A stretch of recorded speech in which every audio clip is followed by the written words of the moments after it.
Olá, meu amigo e minha amiga, que prazer estar aqui novamente neste canal para falarmos acerca das Escrituras.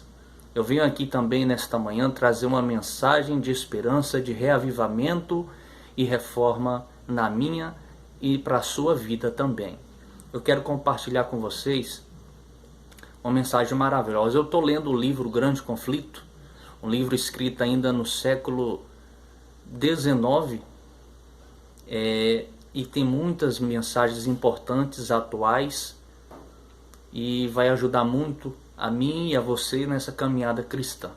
Eu gostaria de ler uma parte que está aqui no final do livro. Não sei se está dando para ver muito bem aí, ó.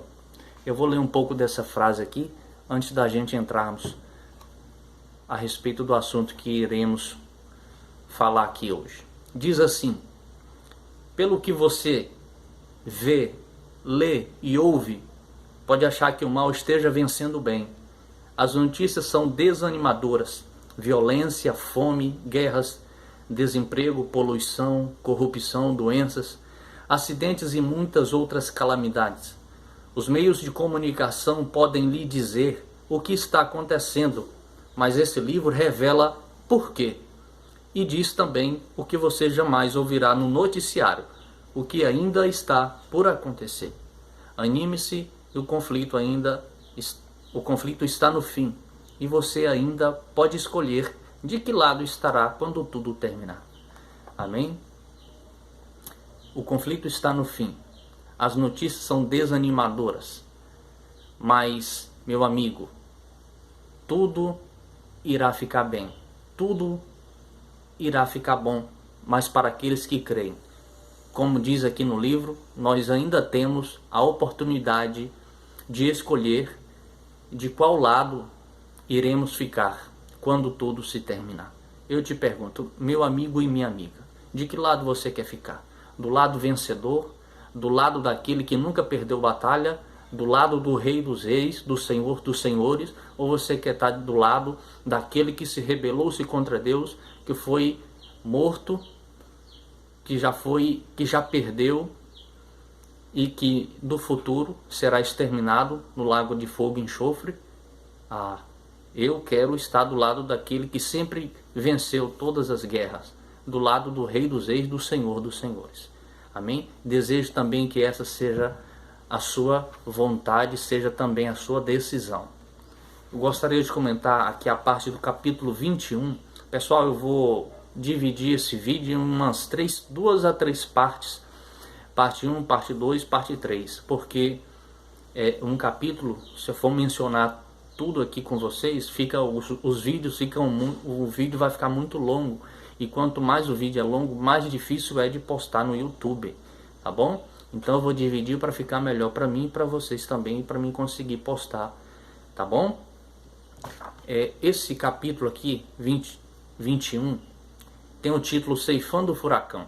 Fala sobre o grande reavivamento desde o ano 1831 a 1844. É iniciado pelo servo de Deus Guilherme Miller, né? E aqui tem muitas lições para nós. Nós vamos comentando, lendo aqui e eu vou comentando com vocês, tá? Fala que Guilherme Miller e seus companheiros haviam procurado despertar os religiosos para a verdadeira esperança da igreja. Qual é a verdadeira esperança, meu amigo, da igreja? Será que é ter carro? Será que é ser rico? Não. A verdadeira esperança da igreja está na vinda de Jesus. Essa é a maior e mais pregada esperança, a maior promessa bíblica da Bíblia. É a vinda de Jesus. Amém? E aqui diz que Guilherme Miller e seus amigos, não faziam tentativas para converter os outros a uma denominação. Trabalharam entre todos os grupos e denominações. Amém? O servo de Deus, como foram os profetas, como foram os apóstolos, eles não criaram uma igreja denominacional, institucional. Não. A mensagem deles era pregar o evangelho de salvação. Assim como fez João Batista. João Batista não abriu uma igreja, uma instituição. Não, ele pregou a verdade. Porque o que nos salva não é a instituição religiosa. O que nos salva é a graça de Deus mediante a nossa fé em Cristo Jesus, o nosso maior sacrifício, o maior sacrifício feito para salvar o ser humano do pecado. Amém? Aqui diz também que, porém, quando os líderes religiosos se uniram contra a doutrina do advento, negaram a seus membros o privilégio de assistir às pregações a respeito do segundo advento, ou mesmo de falar sobre essa esperança em suas igrejas. Está vendo aqui, meu irmão? Aqui entra o sistema religioso. Aqui é dito que os líderes religiosos, eles não aceitaram a doutrina do segundo advento de Cristo, pregado por Guilherme Miller e os seus amigos. Ou seja, como sempre, como foi no Antigo Testamento, como foi nos dias de Jesus, como foi na Idade Média, como será sempre, o sistema religioso é a grande pedra de tropeço para os cristãos. Então, Satanás usando os líderes religiosos para ficarem contra a mensagem, que antes eles deveriam ser os primeiros a aceitar a mensagem de que Cristo volta em breve. E eles também proibiam seus membros mesmo de falar, ou seja, de tocar no assunto da breve volta de Jesus. Que triste, que triste. Assim também é o sistema religioso hoje. O sistema religioso, usando pastores e usando homens, quando eles não aceitam uma verdade bíblica, eles preferem não tocar naquele assunto. Eles preferem sacrificar as verdades, sacrificar as almas de seus membros para não contrariar, não trazerem para si perseguições. Mas, meu amigo e minha amiga, não há quem sirva a Deus que não venha padecer perseguições. Assim foi dito pelo apóstolo de Cristo. Na maioria das igrejas, durante anos, se havia observado uma gradual, porém crescente, conformidade com as práticas do mundo e um declínio correspondente na vida espiritual. Amém?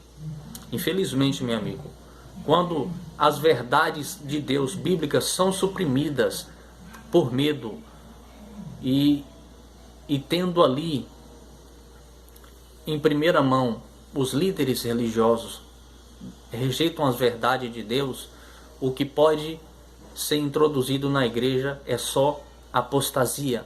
Apostasia. Infelizmente. Um pastor chamado Albert Barnes, autor de um comentário bíblico de uma das maiores igrejas da Filadélfia, declarou que não havia reavivamentos nem conversões, tampouco se evidenciava crescimento na graça por parte dos que professavam a religião. E ninguém chegava ao seu escritório a fim de falar a respeito da salvação. O que predomina é o espírito de mundanismo. Isso ocorre com todas as denominações. Tá vendo, meus amigos? Todas as denominações, todas as instituições religiosas, quando rejeitam a palavra de Deus, quando rejeitam o assim diz o Senhor, as claras determinações, as profecias bíblicas, meu amigo, é só declínio. Não há reavivamento. E isso aqui já no século XIX. Veja como estava o estado das igrejas no século XIX, distantes do Senhor. Quanto mais hoje, meu amigo. Quanto mais hoje. Por isso nós precisamos de um reavivamento espiritual verdadeiro, baseado no estudo individual das Sagradas Escrituras. Não devemos esperar pelo líder religioso, pelo pastor da igreja.